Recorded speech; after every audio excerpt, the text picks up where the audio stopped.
Back in his flat, Mr. Hoppy was simply quivering all over with excitement.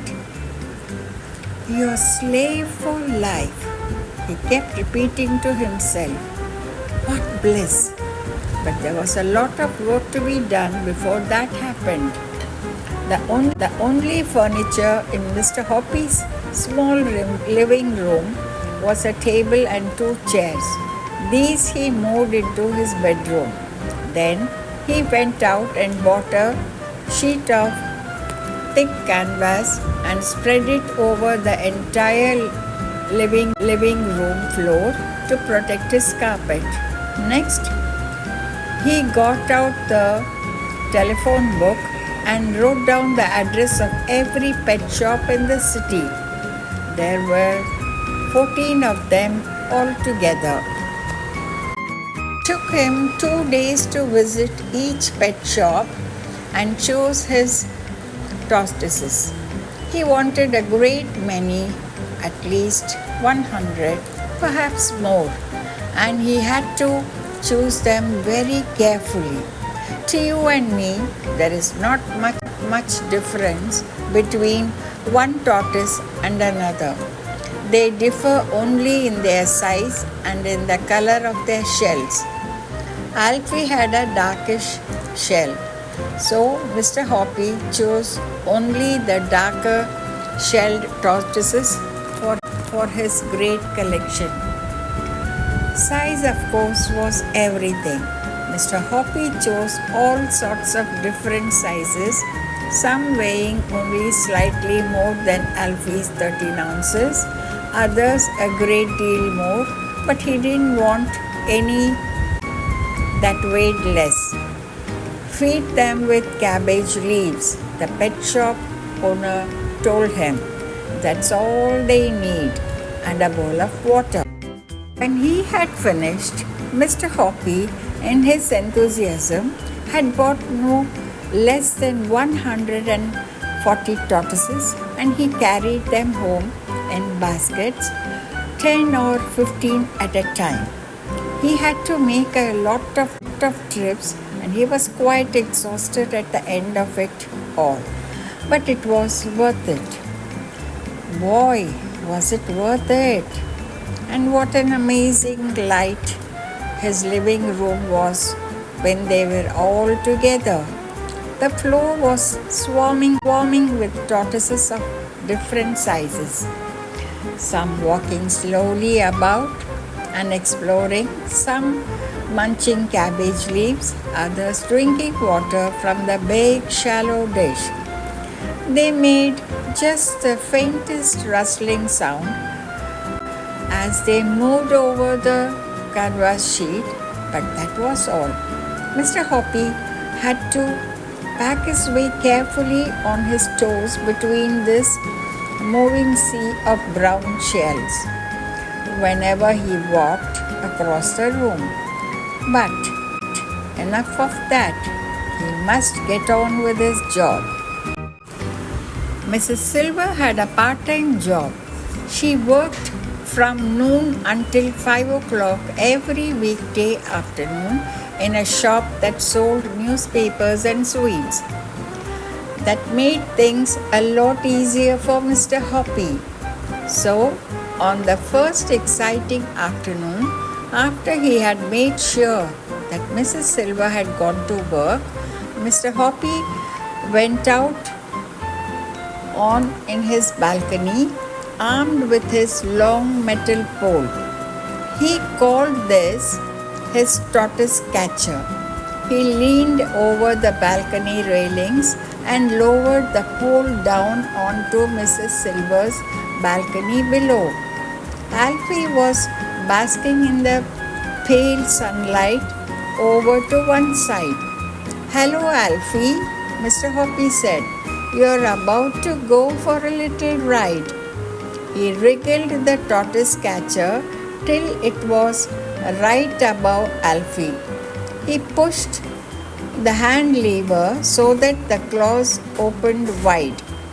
Then he lowered the 2 claws neatly over Alfie's shell and pulled the lever. The claws closed tightly over the shell like two fingers of a hand. He hauled Alfie up onto his own balcony. It was easy. Mrs. Silver had a part-time job. She worked from noon until 5 o'clock every weekday afternoon in a shop that sold newspapers and sweets. That made things a lot easier for Mr. Hoppy. So, on the first exciting afternoon, after he had made sure that Mrs. Silver had gone to work, Mr. Hoppy went out on in his balcony, armed with his long metal pole. He called this his tortoise catcher.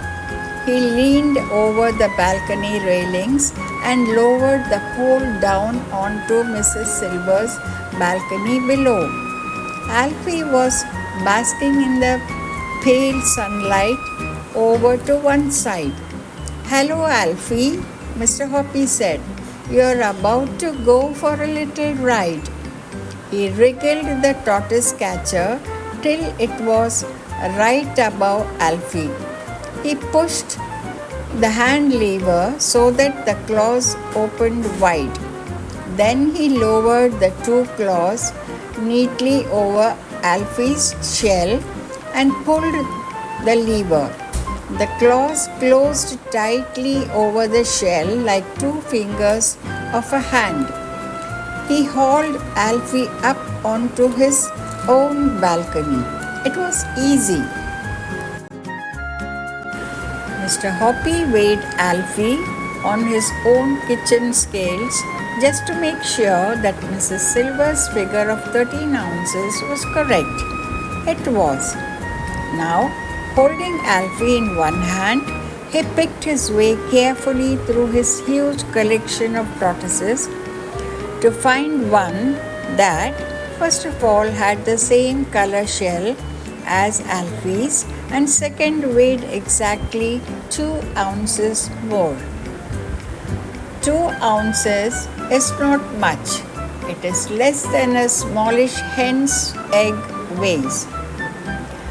But you see, the important thing in Mr. Hoppy's plan was to make sure that the new tortoise was bigger than Alfie, but only a tiny bit bigger.